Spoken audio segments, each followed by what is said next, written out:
GHMC ప్రధాన కార్యాలయంలో Hyderabad incharge మంత్రి పొన్నం ప్రభాకర్ సమీక్ష సమావేశం నిర్వహించారు. Mayor Gadwal Vijayalakshmi, deputy mayor Mothe Srilatha, GHMC commissioner R V Karnan, RTC MD Nagireddy, additional కమిషనర్లు, జోనల్ కమిషనర్లు, డిప్యూటీ కమిషనర్లు, వివిధ విభాగాల అధికారులు పాల్గొన్నారు. ఇక ఈ సమావేశంలో జీహెచ్ఎంసీ అభివృద్ధి కార్యక్రమాలు, పెండింగ్ వర్క్స్, శానిటేషన్, హెస్సిటీ, ఎస్ఆర్డీపీ ప్రాజెక్టులో పనుల పురోగతి తదితర అంశాలపై మంత్రి చర్చలైతే జరిపారు. ముఖ్యంగా శానిటేషన్పై ప్రత్యేక దృష్టి సారించి హైదరాబాద్ను క్లీన్ అండ్ గ్రీన్ సిటీగా మార్చేందుకు ప్రణాళికల్లో రూపొందించి అమలు చేయాలని చర్చించారు.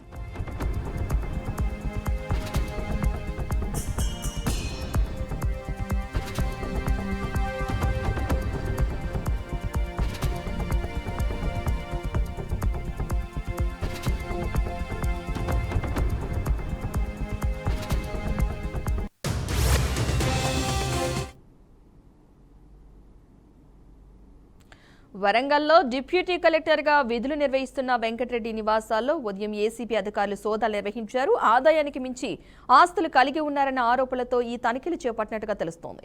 ఒక ప్రైవేటు పాఠశాలను గుర్తింపు పత్రాల పునరుద్ధరణ కోసమైతే 60,000 రూపాయల లంచం తీసుకుంటూ మంగళవారం వెంకటరెడ్డి రెడ్డి హ్యాండెడ్గా పట్టుబడ్డారు. ఈ ఘటన నేపథ్యంలో తదుపరి చర్యల్లో భాగంగా తెలంగాణ వ్యాప్తంగా సుమారు 10 ప్రాంతాల్లో ఏకకాలంలో ఏసీబీ సోదాలు చేపట్టింది. ముఖ్యంగా హైదరాబాద్, రంగారెడ్డి, వరంగల్, హన్మకొండ జిల్లాలోని ఆయన ఇళ్లు, బంధువుల నివాసాల్లో ఈ తనిఖీలు కొనసాగుతున్నాయని ఏసీబీ అధికారులు తెలిపారు.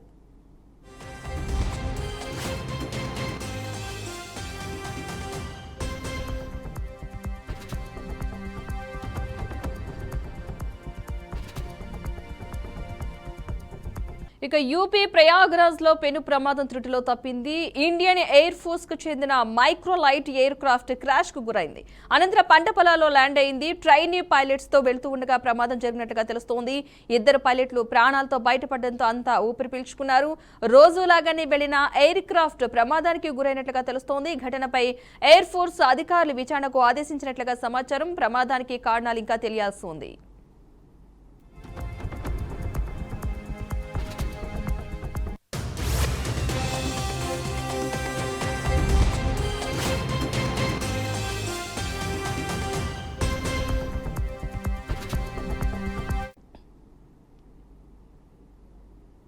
యూపీ ప్రయాగ్రాజ్ లో పెను ప్రమాదం త్రుటిలో తప్పింది. ఇండియన్ ఎయిర్ ఫోర్స్ కి చెందిన micro light air craft crash కు గురైంది. అనంతరం పంట పొలాల్లో ల్యాండ్ అయింది. ట్రైనీ పైలట్స్ తో వెళ్తూ ఉండగా ప్రమాదం జరిగినట్లుగా సమాచారం. 2 పైలట్లు ప్రాణాలతో బయటపడడంతో అందరూ ఊపిరి పీల్చుకున్నారు. రోజులాగానే వెళ్లిన ఎయిర్ క్రాఫ్ట్ ప్రమాదానికి గురైనట్లుగా తెలుస్తోంది. ఘటనపై ఎయిర్ ఫోర్స్ అధికారులు విచారణకైతే ఆదేశాలు జారీ చేశారు. ప్రమాదానికి కారణాలు ఇంకా తెలియాల్సి ఉంది.